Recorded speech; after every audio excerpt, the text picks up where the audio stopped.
Hey, what's up guys? Yes, I'm wearing the same clothes. I've been doing these videos for this entire day. So this video is probably uploaded a week later, but I'm doing these all on the same day. I've had a lot of people ask me in the past about like how to keep their crickets alive longer, and I know I've done this video once before, but that was a long time ago, so I'm just doing an update on how I do this. My way of doing this whole cricket keeping thing has changed a lot in the past couple years, so this is the best way that I've found, and this is how I've been doing it for about a year now, on how to keep crickets alive longer. All you need is a food source, water source, crickets, and also the little egg crates right here. Now, most pet stores will give you the egg crates when they give you the crickets for feeders and all that, but if they don't, ask them if they can, or you can just look in your refrigerator and when your mom's not looking, throw all the eggs outside and then use that egg crate. That's what you need as far as like what they need, because this plastic, I mean, they're just gonna slip and stressed out and die. You also need, which I have over here, a secure top, which when I say secure, they usually come, this is just like an average cricket keeper. They usually come with these little flaps, but I've lost them, and there's always this little tiny opening right here, which you can't see. Let me see if I can turn it over. Yeah, like these little tiny openings right here that crickets can get out of. So what I've done is just taped over them, and so that way they can't get out.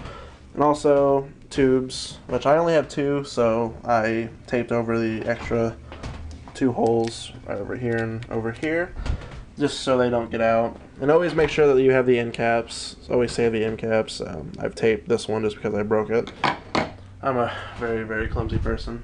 You always want to make sure that lid's secure, otherwise you're going to have crickets running around the house. And for those of you that have dropped crickets, I know I've dropped a box of 1,000 crickets before, and that was probably the worst month because for some strange, odd reason, when they're in a container where they're supposed to be, they live for like a week.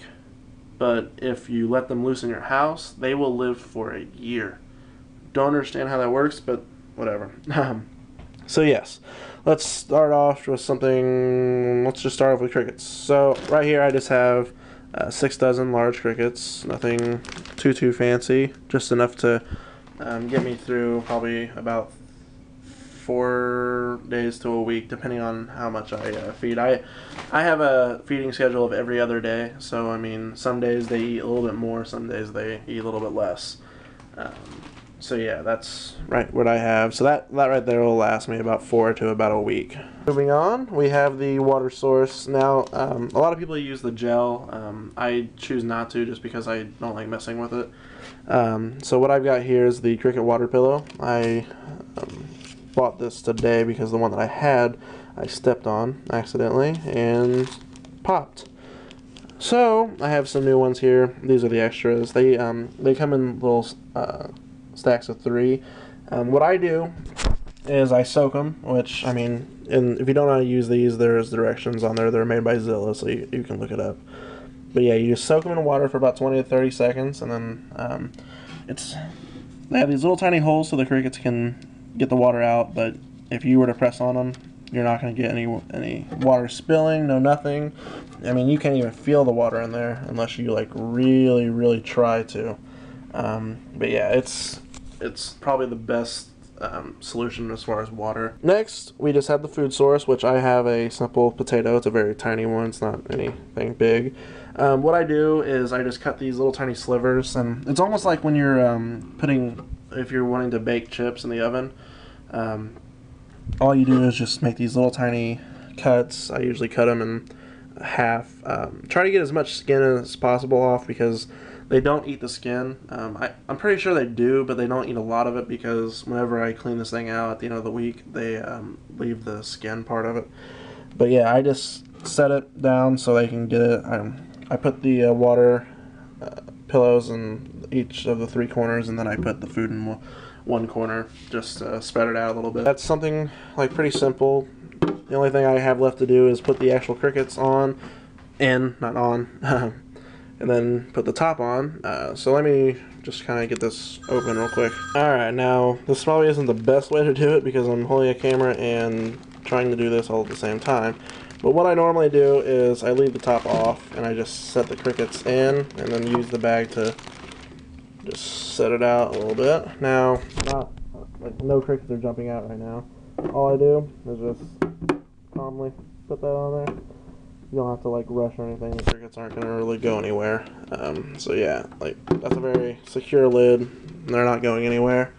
So yeah, that right there is just a simple setup. You have the egg crate, you have the food source, and the water source.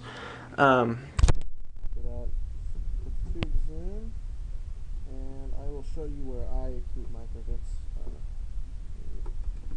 There's nothing really special about it.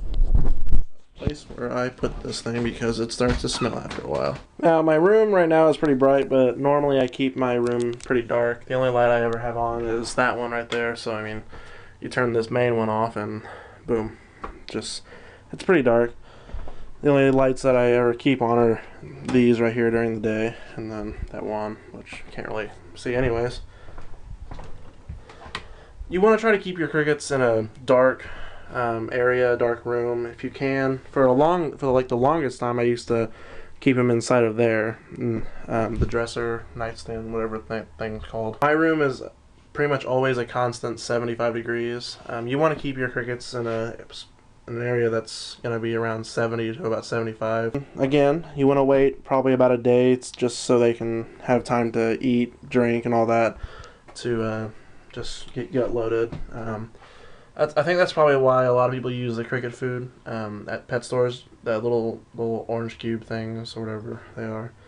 The reason why I don't buy them is just because they're so expensive at the pet store that I go to, and so I don't really think it's necessary. I mean, potatoes, different vegetables and all that, perfectly fine. You don't have to worry about buying anything special. Always make sure you buy some calcium dust stuff-ish. That's the first time I bought Repashy calcium, so it was a little bit more expensive, but I don't know. Supposedly it's better for them, for your reptiles, so, but yeah, that right there is the simple setup. Like I said, just make sure you tape off any like open spaces or anything, because just because the people at your pet store say there's large crickets, there's guaranteed to be little tiny babies in there somewhere. So just make sure everything's covered up so you don't have to worry about no crickets free roaming in your house. And yeah, so that's all you need to know about your cricket care. Make sure you guys subscribe to the channel if you haven't already, and any video requests. Taking them. I am not stripping.